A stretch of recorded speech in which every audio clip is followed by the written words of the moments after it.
میرے بھائی ہم اپنی اولادوں کو دنیا پڑھا رہے ہیں، دین سے دور کر رہے ہیں، لیکن جن لوگوں نے اپنی اولادوں کو دین کے لیے وقف کیا بھی ہے ان پہ بھی مجھے ایک گلہ ہے، ایک شکوہ ہے۔ جب تمہارا ایک بیٹا اسکول، کالج یا یونیورسٹی جاتا ہے، اس کے شوز بھی پالش ہوتے ہیں، اس کا یونیفارم بھی عمدہ ہوتا ہے، اجلا ہوتا ہے، دھلا ہوا ہوتا ہے، اور اس کو پورا پروٹوکول ملتا ہے، بڑی رسپیکٹ ہوتی ہے، لیکن اسی گھر سے، اسی گیٹ سے قرآن پڑھنے والا بچہ نکل رہا ہوتا ہے، جوتا بھی ٹوٹا ہوا ہوتا ہے، اس کے کپڑے بھی پھٹے ہوتے ہیں، دستار بھی پھٹی ہوتی ہے، میلی بھی ہوتی ہے، ٹفن میں اس کا کھانا بھی نارمل ہوتا ہے، جو سکول جا رہا تھا کھانا بھی ہوتا ہے، جیب خرچی بھی مل رہی ہے، مدرسے والا خالی جیب جا رہا ہے۔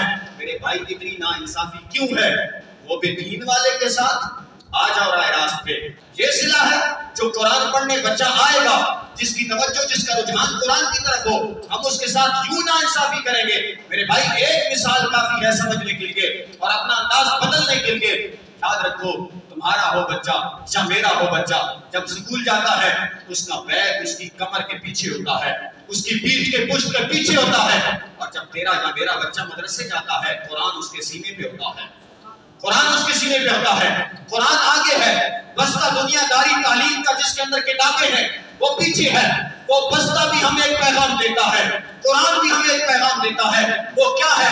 بستہ کہتا ہے اے دنیا والو، میں دنیا میں بھی، تمہاری زندگی میں بھی تمہارے پیچھے ہوں، جب تمہیں موت آ جائے گی پھر بھی پیچھے رہ جاؤں گا۔ لیکن قرآن آگے سینے کے ساتھ لگا ہوا ہے، وہ پکار پکار کے پیغام دے رہا ہوتا ہے، او محمد عربی کے غلاموں، میں تمہاری زندگی میں، تمہاری دنیا میں بھی تمہارے آگے ہوں، اور جب تمہیں موت آئے گی تو قبر میں بعد میں جائے گا، میں پہلے تیرے استقبال کے لیے پہنچ جاؤں گا۔ سبحان اللہ۔